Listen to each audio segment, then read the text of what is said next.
আলাইকুম রহমতুল্লাহি ওয়া বারাকাতুহু। আলহামদুলিল্লাহি ওয়াহদা ওয়াসসালাতু ওয়াসসালামু আলা মান লা নাবিয়্যা বা'দা, আম্মা বা'দ।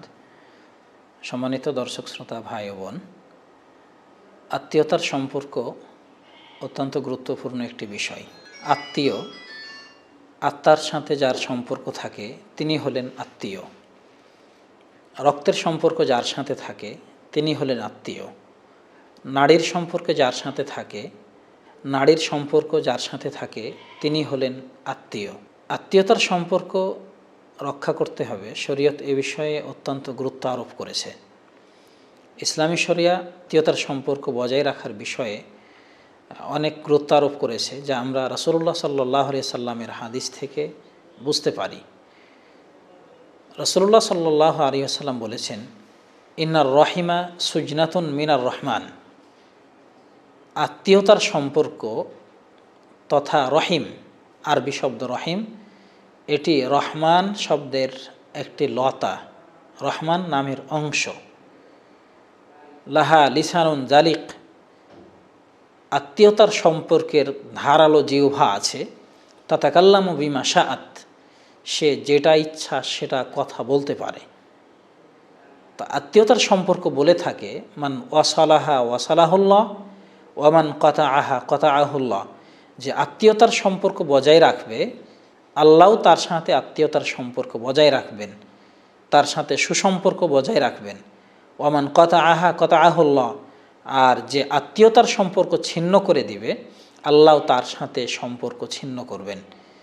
কিয়ামতের দিন যখন আমরা আল্লাহর সামনে উপস্থিত হব, সেই দিন আল্লাহর সাথে সুসম্পর্ক থাকার মাধ্যমেই জান্নাতে যাওয়া সম্ভব। কিন্তু আল্লাহর সাথে সুসম্পর্ক না থাকলে, আল্লাহ যদি বান্দার প্রতি সুদৃষ্টি না দেন, তাহলে তার জন্য জান্নাতে যাওয়া সম্ভব নয়। এজন্য আত্মীয়তার সম্পর্ক আমাদের যথাযথভাবে বজায় রাখতে হবে। অনেক সময় আমাদের মাথায় প্রশ্ন জাগে যে আমি তো আত্মীয়র সাথে সুসম্পর্ক রাখতে চাই, কিন্তু আমার আত্মীয় আমার সাথে দুর্ব্যবহার করে, সেক্ষেত্রে আমার করণীয় কি? এ বিষয়ে রাসূলুল্লাহ সাল্লাল্লাহু আলাইহি সাল্লামের কাছে একজন সাহাবী এসে জিজ্ঞেস করলেন, ইয়া রাসূলাল্লাহ, ইন্নালি করাবাতান আসিলুহুম ওয়া ইয়াকতাউন, আমার কিছু আত্মীয় রয়েছে, নিকট আত্মীয় রয়েছে, আমি তাদের সাথে সুসম্পর্ক বজায় রাখার চেষ্টা করি, কিন্তু তারা আমার সাথে সম্পর্ক ছিন্ন করে। ওয়া উহসিনু ইলাইহিম ওয়া ইউসিউন, আমি তাদের সাথে ভালো ব্যবহার করি, কিন্তু তারা আমার সাথে মন্দ ব্যবহার করে। ওয়া আহলুমু ওয়া ইয়াজহালুন, আমি তাদের কষ্টদায়ক কথায়, কষ্টদায়ক আচরণে ধৈর্য ধারণ করি, কিন্তু তারা আমার প্রতি জাহেলিপনা, মূর্খামি প্রদর্শন করে। এক্ষেত্রে আমার করণীয় কি? রাসূলুল্লাহ সাল্লাল্লাহু আলাইহি সাল্লাম বললেন, ইনকানা কামা তাকুল, তুমি যেমনটা বললে সত্যিকার ঘটনা যদি এমন হয়, ফাকাআন্নামা তুসিফুহুম আল মাল্লা, তাহলে যেন তুমি তাদের মুখে গরম ছাই নিক্ষেপ করছো।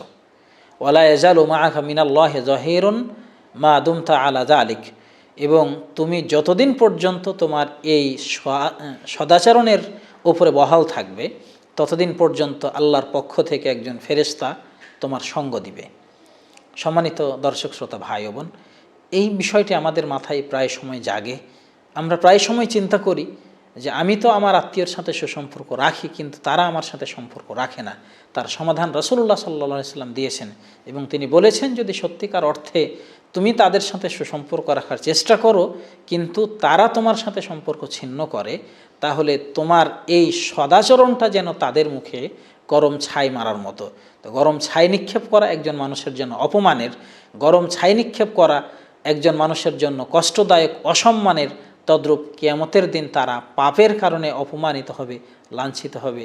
এ কথাই নবী সাল্লাল্লাহু আলাইহি সাল্লাম আমাদের শিক্ষা দিয়েছেন। এই জায়গাতে আরও একটি বিষয় উল্লেখ করা জরুরি মনে করি। কেউ সুসম্পর্ক রাখলে তার সাথে সুসম্পর্ক রাখা, এর নাম আত্মীয়তার সম্পর্ক বজায় রাখা নয়। রাসূলুল্লাহ সাল্লাল্লাহু আলাইহি সাল্লাম বলেন, লাইসাল ওয়াসিরু বিল মুকাফি, সে ব্যক্তি সুসম্পর্ক রক্ষাকারী নয় যে বিনিময় প্রদান করে, মানে সে তার সাথে ভালো ব্যবহার করে তাই সে করে, সে তাকে কিছু খাবার দিয়েছে তাই পাল্টা তাকে খাবার দেয়, এ ব্যক্তি সুসম্পর্ক রক্ষাকারী নয়।